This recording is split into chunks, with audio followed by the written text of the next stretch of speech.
नमस्कार, मी पत्रकार अमृत जांभरे. शिवश्री न्यूज मध्ये तुमच्या सगळ्यांचं सहर्ष असं स्वागत. आता आपण आहोत विसावा हॉटेलला. कालच निवडणुकीचा निकाल लागलेला आहे आणि या निकालाला लोकांनी कशी दाद दिली, लोकांचे चेहऱ्यावर वेगवेगळ्या पद्धतीचा आनंद होता. अनपेक्षित असा कालचा निकाल होता. बऱ्याच जणांना अपेक्षाही नव्हत्या. कार्यकर्त्यांनाच काही उमेदवारांना पण अपेक्षा नव्हती की असा निकाल लागेल म्हणून.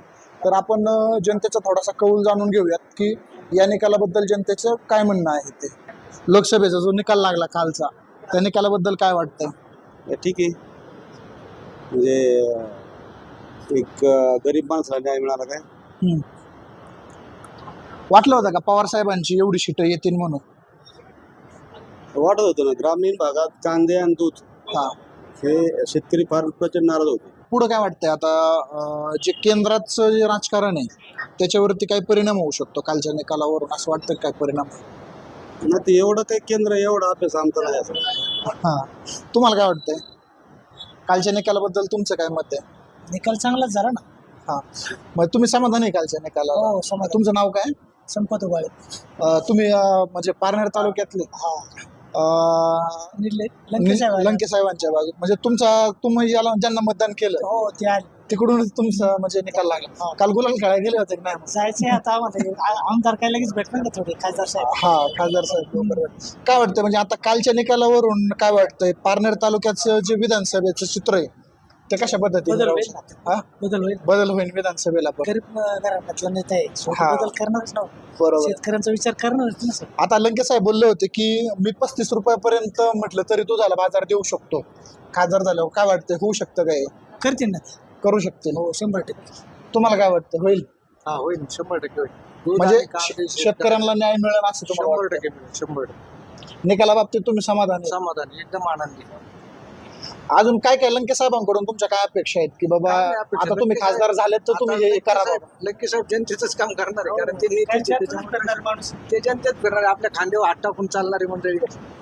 माणसातला माणूस. त्याच्याबद्दल काही शंका नाही. माणसातला माणूस. तुम्हाला काय वाटतंय साहेब कालचा जो निकाल लागला त्या निकालाबद्दल तुमचं काय मत आहे? निकालाबद्दल भरपूर समाधानी आहे आम्ही. ओके. तर म्हणजे असं वाटत म्हणजे दुपारपर्यंतचा जर विचार केला कालचा, नाही, आम्हाला 100% खात्री होती नक्की लंके साहेब निवडून येतील. त्याच्यामुळे आम्हाला काय दुःख नव्हतीच, अजिबात दाखवत अजिबात नव्हती. नव्हती. वा. कारण शरद पवार साहेबांचा आमचा विश्वासच होता तेवढा की ते आम्हाला तर वाटत होतं 10च्या 10 जागा लागणार आहेत, पण जाऊ द्या 2 जागा गेल्यात. ओके. पण लंके साहेबांबद्दल तर विश्वास होताच आमचा. आणि केंद्रात काय म्हणजे केंद्रातल्या सत्तेची उलथापालथ होऊ शकते का? वाटतंय तसं. वाटतंय.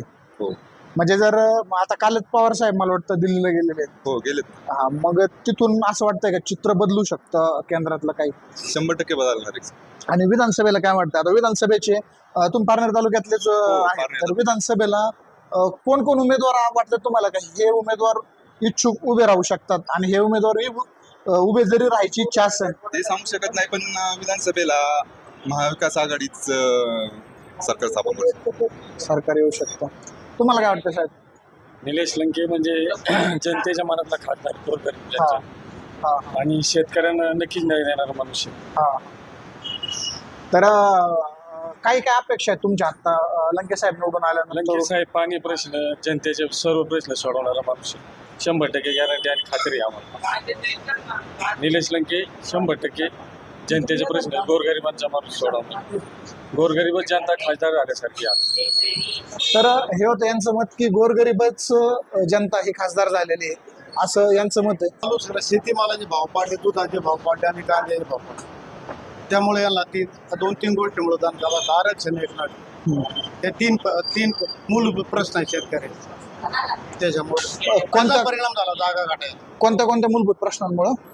शेतीमालाचे बाजारभाव, कांद्याचे भाव, दुधाचे भाव आणि शेतीमाला तिकडे सोयाबीनचे भाव, मराठवाड्याचा सोयाबीनचे भाव हे संपूर्ण पाडले नाही. त्यामुळे शेतकऱ्याचं नुकसान झालं जास्त. तो परिणाम जास्त झाला, शेत कमी आले बीजेपी. काय वाटतं म्हणजे मराठा आरक्षणाचं काही बीजेपीला फटका बसला? 100% फटका बसला निश्चित. म्हणजे मनोज जरांगे पाटलांना किंग मेकर म्हणतात, त्यांच्यामुळे असं म्हणतात. किंग मेकरमुळे त्याचा परिणाम समाजावर वेगळा झाला. परिणाम जी प्रसिद्ध माध्यम आहे ना, ते ग्रामीण भागामध्ये त्याचा परिणाम वेगळा झाला. म्हणजे ज्या पद्धतीने आरक्षण हे करायला पाहिजे होते सरकारला, प्रश्न त्यांच्या कायदेशीर अडचणी बऱ्याच आल्यामुळे त्यांना काय ताबडतोब काही कार्यवाही करता आली. कायदेशीर अडचण याला थांबवावं लागेल. कोणी असलं तर काय असं मग कालच्या निकालाला तुम्ही समाधानी आहेत का? निकालावर काय समाधान वाटत हा? तुमचं गाव कोणतं? पारणे तालुका पारनेर तालुक्यात. मग निकालावर समाधानी नाहीत तुम्ही? नाही निकालावर समाधानी तो मुद्दा नाही आपला निकालावरचा नाही हा, हा. तो त्याबाबत नाही आपण बोलू शकतो पण इकडे केंद्रामध्ये नरेंद्र मोदीची सत्ता असणं गरजेचं आहे आज तरी काही असलं तरी काय पण काल जो हा निकाल लागला म्हणजे अनपेक्षित हा निकाल होता, तर याच्यावरून असं नाही, नाही, वाटतं अनपेक्षित निकाल हे 2-3 प्रश्नावर तो निकाल जागा बीजेपी जागा कमी झाल्या नाही याच्यामुळे जागा कमी हे 3 प्रश्न काय वाटतंय नगर जिल्ह्याचा विकास होईल म्हणावा असं? ते आता कसं आता राज्य प्रशासन कसं असेल त्याप्रमाणे जी कायदेशीर बाब असेल त्या पद्धतीने ते करते आपण काय बोलणार आहे आपण सर्वसामान्य नागरिक आपलं गल्लीत काम करतो आणि हातात त्यांचे अधिकार त्यांच्या हातात आहे आपल्या हातात नाही ना असं आहे. प्रशासनाला जसं वाटेल तसं करणार पण आपलं एक एक मत महत्वाचं होतं आपण हे काल जाणीव झाली असेल बऱ्याच लोकांना. नाही नाही जरी झाली पण आता जे प्रशासन राबवतात त्यांच्या लक्षात यायला पाहिजे ना आपण आपलं काय चुकतं कुठं चुकतं हे त्यांच्या ध्यानात यायला पाहिजे ना असं आहे असा प्रश्न आहे. म्हणजे तुम्हाला आतुरता पुढच्या पंचवार्षिकची जास्त वाटते मला नाही नाही याच्यातून. आम्हाला ती आतुरता नाही आम्हाला फक्त केंद्रामध्ये नरेंद्र मोदी पंतप्रधान व्हावे आमची प्रामाणिक इच्छा आहे म्हणजे प्रशासन ऍडमिनिस्ट्रेशनच्या दृष्टीने बरोबर. जर जागतिक सगळं बघितलं सगळं काय ऑब्झर्वेशन केलं हा, तर म्हणजे जी भारताची प्रतिमा चांगली ठेवली त्यांनी सगळ्या बाबतीत हा, हा. आर्थिक बाबतीत सगळं फक्त शेतीमालाचे बाजारभाव बाबतीमध्ये लोक नाराज आहेत हे निश्चित आहे. म्हणजे बीजेपी सरकारवरती शेतीमालाचा बाजारभाव दुधाचे प्रश्न म्हणता येईल या गोष्टींवरून हे सरकार पडलंय किंवा त्याचा परिणाम हे सरकारवर झालाय असं वैयक्तिक बाबांचं मत येतं. म्हाताऱ्या माणसाला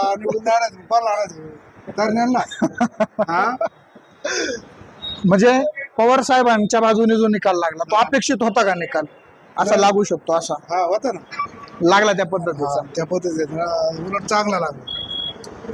तर काय वाटतंय तुमचं नाव काय म्हटलंय? शंकर पटाव म्हणजे तुम्ही ह्या मलटणचे म्हणजे इकडून कोल्हे साहेबांच्या मतदारसंघातल्या तुम्ही